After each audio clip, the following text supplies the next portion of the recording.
Doctor Arif Hussain, ഈ വിഷയത്തിലും വളരെ ഈ KCBCയുടെ നിലപാടടക്കം തള്ളിക്കളയുന്ന ഒരു അവസ്ഥയിലേക്ക് കോൺഗ്രസ് എത്തിപ്പെട്ടിട്ടുണ്ടെങ്കിൽ അതിന്റെ കൃത്യമായ കാരണം നമ്മൾ വേറെ എങ്ങും അന്വേഷിച്ചു പോകണ്ട. വടകരയിലെയും പാലക്കാട്ടെയും ആ തെരഞ്ഞെടുപ്പ് ഫലം മാത്രം നോക്കിയാൽ മതി. എന്താണ് കോൺഗ്രസിനെ UDFനെ വിഴുങ്ങിയിരിക്കുന്ന ആ വലിയ ആ വൈതാളിക രൂപം പൂണ്ട ഘടകം ഏതാണ് എന്നത് വടകരയും പാലക്കാടും മാത്രം നോക്കിയാൽ മതിയാകില്ലേ? അല്ല, അതിപ്പോ ഇദ്ദേഹം ഇവിടെ സൂചിപ്പിച്ചു കഴിഞ്ഞല്ലോ. നമുക്ക് KCBCയുടെ ആൾക്കാർ പറഞ്ഞാലൊന്നും കേൾക്കാൻ കഴിയില്ല. ഞങ്ങൾ കേൾക്കണമെന്നുണ്ടെങ്കിൽ പാണക്കാടെന്നോ അല്ലെങ്കിൽ നമ്മൾ മുസ്ലിം ലീഗിന്റെ ആരെങ്കിലുമൊക്കെ പറയണം എന്നുകൂടി വേണം ഇവിടെ പറഞ്ഞു വെച്ചത്. അതിൽ നിന്ന് തന്നെ കാര്യം വ്യക്തമാണ്. പിന്നെ ഇപ്പൊ നമ്മൾ അതിനെക്കുറിച്ച് കൂടുതൽ ചോദിക്കണതിൽ അർത്ഥമൊന്നുമില്ല. കോൺഗ്രസിന്റെ ഒരു അവസ്ഥ നമ്മൾ മനസ്സിലാക്കണം എന്നാണ് എൻ്റെ ഒരു അഭിപ്രായം. പിന്നെ എനിക്ക് ഇദ്ദേഹത്തോടുള്ള ചോദ്യം, ഇവിടെ ഇദ്ദേഹം പറയണ്ടേ ഒരു തട്ടിപ്പാണ് നടത്തിയത്. ഇവിടെ ഒരു വിഷയം നമ്മൾ സംസാരിക്കുമ്പോൾ ഇവിടെ യാതൊരു ബന്ധവുമില്ലാത്ത ഒരു വാട്ടർ ബൗട്ടറി ഇറക്കിക്കൊണ്ട് ഇവിടെ മണിപ്പൂരിന്റെ വിഷയം കൊണ്ടിടുന്നു. ഞാൻ അദ്ദേഹത്തോട് ചോദിക്കാൻ എന്താണ് മണിപ്പൂരിലെ വിഷയം എന്ന് നിങ്ങൾ പിന്നീട് ഒന്ന് പറഞ്ഞു തരണം. അവിടെ എവിടെയാണ് ഈ വിഷയത്തിൽ ഏതെങ്കിലും വിധേന ഒരു പള്ളി കത്തിച്ചതിന്റെ കഥയൊക്കെയാണ് പറയുന്നത്. രണ്ട് വശത്തും പള്ളികൾ കത്തിരിക്കപ്പെട്ടിട്ടുണ്ട്. അതൊരു എത്നിക് പ്രോബ്ലമാണ്. അതിനകത്ത് മതം തിരികാൻ വേണ്ടിയിട്ട് ഇവിടുത്തെ ജിഹാദികൾ നടത്തുന്ന ആ ഒരു കുത്തിത്തിരിപ്പിനോട് കോൺഗ്രസ് എന്തിനാണ് സമാനമായ നിലപാടെടുക്കുന്നത് എനിക്ക് എത്ര ആലോചിച്ചിട്ടും പിടികിട്ടുന്നില്ല. ഏതായാലും ഇദ്ദേഹം അത് തന്നെയാണ് ഇവിടെ പറയാൻ ശ്രമിച്ചത്. പോട്ടെ, അപ്പം ഞാൻ ചോദിക്കുന്നത്, ഇദ്ദേഹം പറഞ്ഞു അവിടെ വലിയ തോതിൽ രാഹുൽ ഗാന്ധി മാത്രമാണ് ഇടപെട്ടത് എന്നാണ് പറയുന്നത്. ഈ മുനമ്പത്തെ വിഷയം അതൊരു വലിയ വിഷയമാണെന്നും കോൺഗ്രസ് ഈ മുനമ്പത്തെ ജനങ്ങളോടൊപ്പം നിൽക്കുന്നു എന്നുമാണ് ഇവിടെ നിജേഷ് ഇവിടെ പറഞ്ഞു വെക്കേണ്ടായത്. അപ്പം എനിക്ക് അദ്ദേഹത്തോടുള്ള ചോദ്യം, ഈ വിഷയം പരിഹരിക്കാൻ വേണ്ടിയിട്ട് ഈ വിഷയത്തിന്റെ കാതലായ പ്രശ്നം ഈ നമ്മളുടെ ഈ വഖഫ് ബില്ലാണ് എന്നിരിക്കെ അതിൽ ഈ അമെൻമെന്റിലൂടെ അല്ലാതെ ഇതിനകത്തൊരു പരിഹാരം കാണാൻ സാധിക്കില്ല എന്ന് ഏറ്റവും ഒടുവിൽ ഈ പറയുന്ന കമ്മീഷനെ വരെ തള്ളിക്കൊണ്ട് അവിടെ കോടതി നിരീക്ഷിച്ചതിൽ എഴുതി പിടിപ്പിച്ചു വച്ചിരിക്കെ, അതായത് ഇതിന്റെ പൂർണ്ണമായ അധികാരം ട്രൈബ്യൂണലിനാണ് എന്ന് പറയുമ്പോൾ ട്രൈബ്യൂണലിന്റെ അത്തരത്തിലുള്ള വലിയ തോതിലുള്ള ആ ഒരു അധികാരം അവിടെ എടുത്ത് കളയുക എന്നത് ഈ ഒരു അമെൻമെന്റിന്റെ പ്രധാനപ്പെട്ട ലക്ഷ്യമായിരിക്കെ അതിവിടെ സ്ഥാപിക്കപ്പെട്ടിരിക്കെ ഇങ്ങനെ ഉണ്ടായിരിക്കുന്ന വിഷയത്തിൽ എന്താണ് ഈ പ്രശ്നം പരിഹരിക്കാൻ വേണ്ടിയിട്ട് ഈ കോൺഗ്രസിന്റെ ആവനാഴിയിലുള്ള അമ്പ് എന്താണ് എന്നാണ് എനിക്ക് അറിയേണ്ട ഒന്നാമത്തെ കാര്യം. രണ്ടാമത്തെ കാര്യം, ഏത് തരം പ്രശ്നം ഉണ്ടായാലും അവിടേക്ക് ചാടി വീണ് പറന്നിറങ്ങി അവിടെ ജനങ്ങളുടെ വിഷമം ഒപ്പിയെടുക്കാൻ വേണ്ടിയിട്ടുള്ള ടിഷ്യൂ പേപ്പറായിട്ട് നടക്കുന്ന രാഹുൽ ഗാന്ധി എത്ര തവണ ഈ മുനമ്പത്ത് വന്നു എന്നും കൂടി ഒന്ന് പറഞ്ഞു തന്നാൽ മതി. നിജേഷിനോടാണ് ചോദ്യങ്ങൾ. ഒന്നാമത്തെ ചോദ്യം, ഞാൻ അവിടെ നടക്കുന്ന സമരം കുത്തിത്തിരിപ്പ് സമരമാണ് എന്ന് പറഞ്ഞു എന്നാണ് കാസയുടെ പ്രതി പറഞ്ഞത്. ഞാൻ എപ്പോഴാണ് പറഞ്ഞത്? നീതിമ എടുത്തത് വേണ്ടി അല്ല, ഞാൻ പറഞ്ഞു അവിടെയുള്ള കുത്തിത്തിരിപ്പുകാർക്കേ പ്രശ്നമുള്ളൂ എന്നാണ് പറഞ്ഞത്. ഞാൻ അവിടേക്കുള്ള കുത്തിത്തിരിപ്പുകാർക്കേ പ്രശ്നമുള്ളൂ എന്നാണ് പറഞ്ഞത്. ഇങ്ങനെ വാക്കുകളെ വളച്ചൊടിച്ച് എരുതിയിലേക്ക് എണ്ണയൊഴിക്കുന്ന സമീപനമാണ് ഈ കാസയുടെ പ്രതികൾ എടുത്തുകൊണ്ടിരിക്കുന്നത്. ഞാൻ അതിന്റെ ഉദാഹരണം മാത്രം പറഞ്ഞത്. ഞാൻ പറഞ്ഞ അവിടെ പ്രശ്നമുള്ളത് ചില കുത്തിത്തിരിപ്പുകാർക്കാണ് എന്ന് പറയുമ്പോഴേക്കും അവിടുത്തെ സമരം കുത്തിത്തിരിപ്പ് സമരമാണ്, പള്ളിക്ക് ഇല്ല സമരം കുത്തിത്തിരിപ്പ് സമരമാണ് എന്ന് ഈ കാസക്കാരൻ പറയുന്നു. ഇവൻ അതെന്ത് ചെയ്യുന്നു? കട്ട് ചെയ്ത് പ്രചരിപ്പിക്കും. തെറ്റിദ്ധാരണ ഉണ്ടാക്കാൻ വേണ്ടി ഞങ്ങൾ അവിടെ സമരത്തിലുണ്ട്. നിലിമ, ഇന്ത്യൻ നാഷണൽ കോൺഗ്രസിന്റെ എല്ലാ ഘടകങ്ങളും അവിടെ സമരത്തിലുണ്ട്.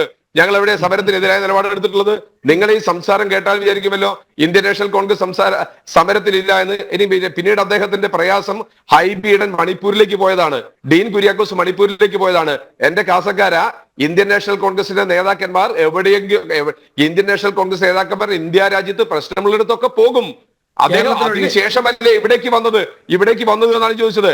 അദ്ദേഹം മുനമ്പത്ത് വന്നിട്ടില്ല. രാഹുൽ ഗാന്ധി വന്നോ? ഇതാണ് നമുക്ക് അറിയേണ്ടത്. അല്ല അയ്യോ, നിങ്ങൾ ചോദിച്ചതിന് ഉത്തരം പറയും. രാഹുൽ ഗാന്ധി വന്നോ ഇല്ല? രാഹുൽ ഗാന്ധി വന്നോ ഇല്ലേ അത് പറയും. നീലിമ ഒരു കാര്യം ചോദിക്കട്ടെ. ഞാൻ കാസയുടെ പ്രതിയുടെ മറുപടി കഴിഞ്ഞ ശേഷം അദ്ദേഹത്തിന്റെ മറുപടിയിലേക്ക് വരുന്നത്. നിങ്ങൾ ഇങ്ങനെ ഒരു തിരക്ക് കാണിച്ചാൽ എന്താ കാര്യം? ഞാൻ കാസയുടെ അദ്ദേഹമാണ് ആദ്യം പറഞ്ഞത്, ശരിയാണല്ലോ. ഞാൻ അദ്ദേഹത്തിന്റെ മറുപടി പറഞ്ഞു തീർന്നിട്ടല്ലേ? നിങ്ങൾക്ക് എവിടെയും പോകാനല്ലോ. 9 മണി വരെ നമ്മൾ ഇവിടെ തന്നെ ഉണ്ടാവില്ലേ സുഹൃത്തെ? ഇവിടെ തന്നെ ഉണ്ടാവില്ലേ? അതുകൊണ്ട് ഈ മറുപടി 5 മിനിറ്റ് കഴിയുമ്പോൾ ഞാൻ ഇറങ്ങും. അതുകൊണ്ടാണ് എനിക്ക് നിങ്ങൾ ഫോൺ നമ്പർ ഞാൻ വിളിച്ചറിയിച്ചേക്കാം. നമ്പർ തന്നെ അത് ഞാൻ വിളിച്ചോളാം. 9072555001 എഴുതിയെടുത്തോളാം. 9072555001 ഒന്ന് വിളിച്ച് പറഞ്ഞാൽ മതി. ആദ്യം സംസാരിച്ച ആളുടെ ഫോൺ നമ്പർ പറയുന്നുണ്ട്, എഴുതിയെടുക്കും. ഫോൺ നമ്പർ പറയുന്നുണ്ട്, എഴുതിയെടുക്കും. ഫോൺ നമ്പർ പറയുന്നു, എഴുതിയെടുക്കും. ഫോൺ നമ്പർ പറയുന്നു, എഴുതിയെടുക്കും. ഒരു ചർച്ചയ്ക്ക് ഇരിക്കാൻ ഫോൺ നമ്പർ പറയുന്നുണ്ട്, എഴുതിയെടുക്കും. 9072555001 അതിലേക്ക് ഒന്ന് വിളിച്ചാൽ നിങ്ങൾക്ക് എടുത്ത് അറിയിച്ചോളാം. ഒരു ചർച്ചയ്ക്ക് നിങ്ങൾ പറയുന്ന സമയത്ത് ചോദ്യം ചോദിച്ചു ചോദിച്ചാൽ ഉത്തരം പറയും. രാഹുൽ ഗാന്ധി വന്നോ ഇല്ലേ? കാത്തു നിൽക്കണം. രാഹുൽ ഗാന്ധി വന്നോ ഇല്ലേ? നിങ്ങൾ ഞാൻ ചോദിച്ച ഒരു യെസ് ഓർ നോ പറയൂ. നിങ്ങൾ എന്തിനാ ഇങ്ങനെ വളച്ചു കെട്ടുന്ന കാര്യം പറയൂ. രാഹുൽ ഗാന്ധി വന്നോ ഇല്ലേ? രാഹുൽ ഗാന്ധി വന്നോ ഇല്ലേ? രാഹുൽ ഗാന്ധി എവിടെയാണെങ്കിലും പറഞ്ഞിറങ്ങി ഒപ്പുന്ന ആളാണല്ലോ. എന്തുകൊണ്ട് ഇവിടെ വന്നില്ല? ഇന്ത്യയിലെ പ്രതിപക്ഷ നേതാവ് രാഹുൽ ഗാന്ധി വന്നോ ഇല്ലേ? എത്തുന്ന പ്രശ്നങ്ങളും സ്ഥലങ്ങളും ഉണ്ട്.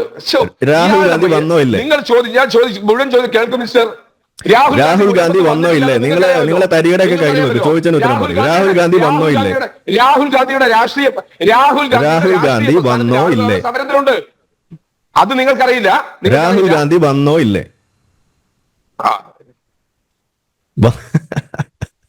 ഇത്രയേ ഉള്ളൂ നിങ്ങളുടെ ഈ പറയുന്ന ആവനാഴിയിൽ അമ്പിന്റെ കോണം.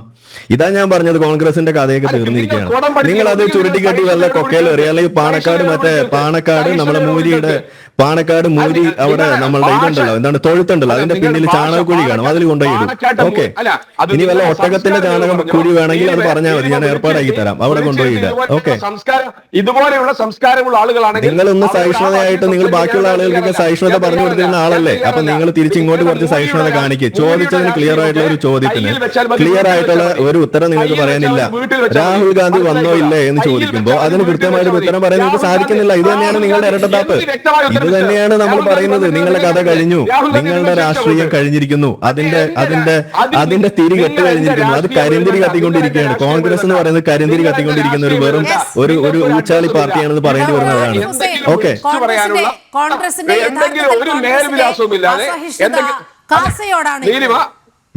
സാറില്ല, പോട്ടെ, മനസ്സിലായി. നിങ്ങളെ വിഷമം നമുക്ക് മനസ്സിലാവും. സാറല്ല, വിഷമം നമുക്ക് മനസ്സിലായി. സാറല്ല,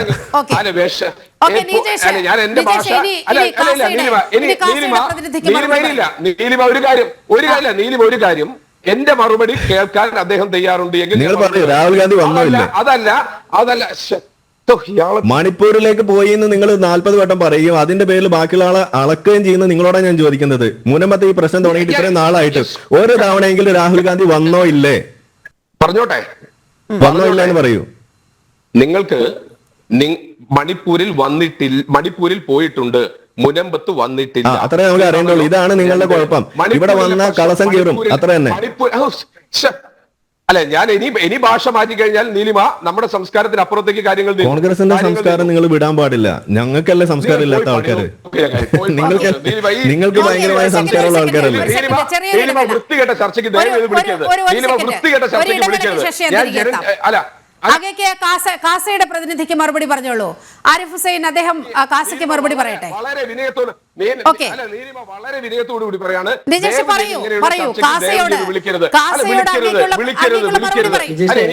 കാസയോടും പറയാനില്ല, താങ്കളോടും പറയാനില്ല. ഞാനൊന്ന് പറഞ്ഞോട്ടെ. നീലിമയുടെ ചർച്ചയ്ക്ക് ആദ്യമായിട്ടല്ല വരുന്നത്. ഇത് ശരിയല്ല.